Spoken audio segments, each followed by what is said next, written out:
When 47-year-old Shane McDaniel of Lake Stevens, Washington, began cutting firewood back in March, he never imagined his efforts would mark the beginning of a months-long good deed.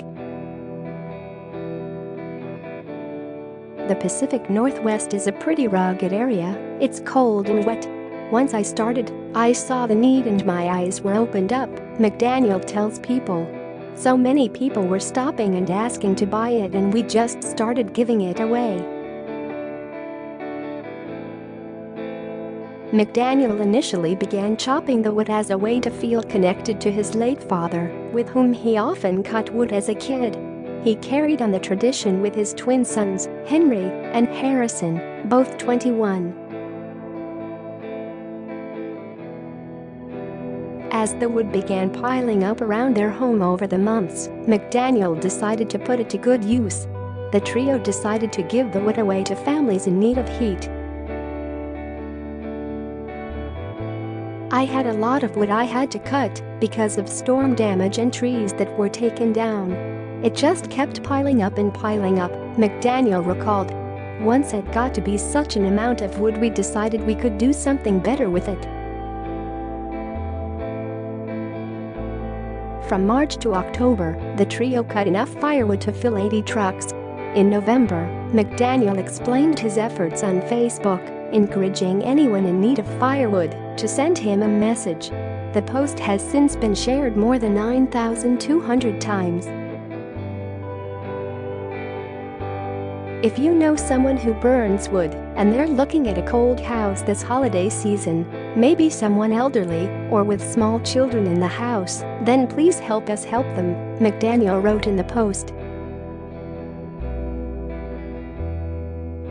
My boys and I have cut and split nearly 40 cords of firewood this summer, the father added. It is seasoned and ready to warm homes where it is truly needed. It is more firewood than most people have ever seen, as I'm sure anyone who has driven past my house has noticed. Since then, McDaniel says he and his sons have delivered wood to several homes, so many that the family has lost count. The doting father of 6 says the kind act has even sparked a change in his sons. It's a pretty wonderful thing to see. You can just see this feeling of pride in sharing that I don't think they had before, McDaniel tells People. But the McDaniels aren't the only ones getting something out of the good deed.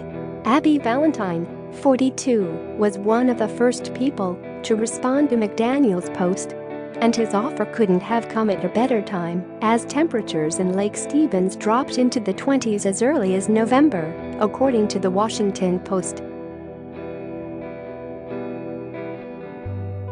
My home is really old and very cold, Valentine, who lives in Seattle, told the Post. With the help of the wood for my fireplace, we can cut back on using the heat. I try to save as much as I can, but if my home is way too cold I have to use it because I don't want my kids getting sick. 7 siblings adopted together just in time for Christmas were a complete family, Dad says. For McDaniel, the best part of his story has been the little connections he's made with people. When you do good things for people, they don't forget, he tells People. I love helping people. It's the strangers that you helped. Now, McDaniel says he plans to do it all again next year, alongside his sons and with the help of volunteers.